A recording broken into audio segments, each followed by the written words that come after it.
નવા કસ્ટમર માટે સૌથી પહેલાં આપણે ERPના અહીંયા હોમ હોય તો ત્યાં કસ્ટમર લિસ્ટમાં જવાનું. કસ્ટમર લિસ્ટમાં ગયા પછી ત્યાં એક ન્યૂનું બટન છે. આ બધા જ સેલ્સ પેરોલવાળા વ્યક્તિ નવો કસ્ટમર ક્રિએટ કરી શકશે. એટલે ન્યૂ ઉપર ક્લિક કરીએ એટલે આપણને કંઈક આવી પોપઅપ ખુલશે. એમાં નહીં જવાનું, એડિટ ઇન ફૂલ પેજમાં જવાનું. ફૂલ પેજમાં ગયા પછી અહીંયા કસ્ટમરનું નામ લખવાનું. જે બી કસ્ટમરનું નામ હોય એની પાછળ એવું લાગતું હોય પ્રાઇવેટ લિમિટેડ લાગતું હોય તો એ અહીંયા કમ્પ્લીટ નામ એનું જે આવતું હોય ને એ કમ્પ્લીટ નામ આમાં લખવાનું. એકાઉન્ટ મેનેજર એટલે આપણે ત્યાંથી કોણ આને હેન્ડલ કરવાવાળું છે એનું નામ લખવાનું. જે એવું લાગે કે જે પાર્ટીને ત્યાં જેનો હોલ્ડ છે, દાખલા તરીકે કમલેશનો હોલ્ડ હોય તો અહીંયા કમલેશ સિલેક્ટ કરી લેવાનું કે ભાઈ કમલેશ એને હેન્ડલ કરશે. બરાબર છે. ડિફોલ્ટ બાકી બધાની અંદર જે GST કેટેગરી છે એમાં રજિસ્ટર્ડ આવશે, પણ એ બધા એકાઉન્ટ ડિપાર્ટમેન્ટવાળા ભરી દેશે. તો આપણી પાસે GSTની ડિટેલ હોય તો રજિસ્ટર્ડ, રેગ્યુલર એવું સિલેક્ટ કરવાનું. રજિસ્ટર રેગ્યુલર કરીશું એટલે ટેક્સ ID આપી જશે, એ ભરી દઈશું.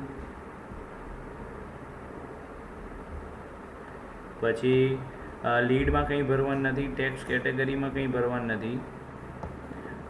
આનું અહીંયા પ્રાઇસ લિસ્ટ આવ્યું. જો હવે નવો કસ્ટમર બન્યા છે ને તો આની અંદર આનું પ્રાઇસ લિસ્ટ બી અહીંયા બનાવી જ દેવાનું. કસ્ટમર જે વર્ષ ચાલતું હોય, સેલ્સ 2020થી લઈ અને 21, હવે એપ્રિલથી વર્ષ બદલાઈ ગયું એટલે આવું નવું પ્રાઇસ લિસ્ટ બનાવી. આ નવું પ્રાઇસ લિસ્ટ આને માટે આપણે કસ્ટમરને ઓલવેઝ વસ્તુ સેલિંગ કરતા હોય એટલે કન્ટ્રી ઇન્ડિયા આવી રીતે સેવ કરી દો એટલે આ પ્રાઇસ લિસ્ટ અહીંયા બની ગયું, ડિફોલ્ટ પ્રાઇસ લિસ્ટ. એટલે હવે આ કસ્ટમરનું જે બી કંઈ બને, કોટેશન બને, સેલ્સ ઓર્ડર બને, એની અંદર બાય ડિફોલ્ટ આ પ્રાઇસ લિસ્ટ આવી જાય. બરાબર. એના પછી એકાઉન્ટિંગમાં કંઈ કરવાનું નથી. પછી ક્રેડિટ લિમિટ, પેમેન્ટ ટર્મ્સ એમાં અત્યારે કશું જ કરવાનું નથી. આની અંદર કસ્ટમર ડિટેલ્સમાં કંઈ બાકી કોઈ ડિટેલ્સ આમાં ભરવાની જરૂર નથી.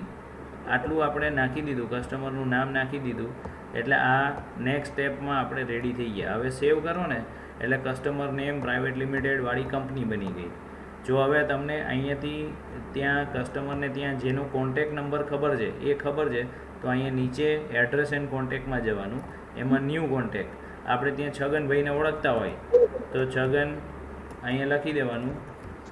એ ભાઈનું નામ લખી દેવાનું, એની પૂરી ડિટેલ્સ, એનો નંબર, આ બધું અહીંયા ભરી દેવાનું અને સેવ કરી દેવાનું. અત્યારે હું સેવ નથી કરતો કારણ કે બીજી બધી એન્ટ્રીઓ આની અંદર જમા થઈ જશે.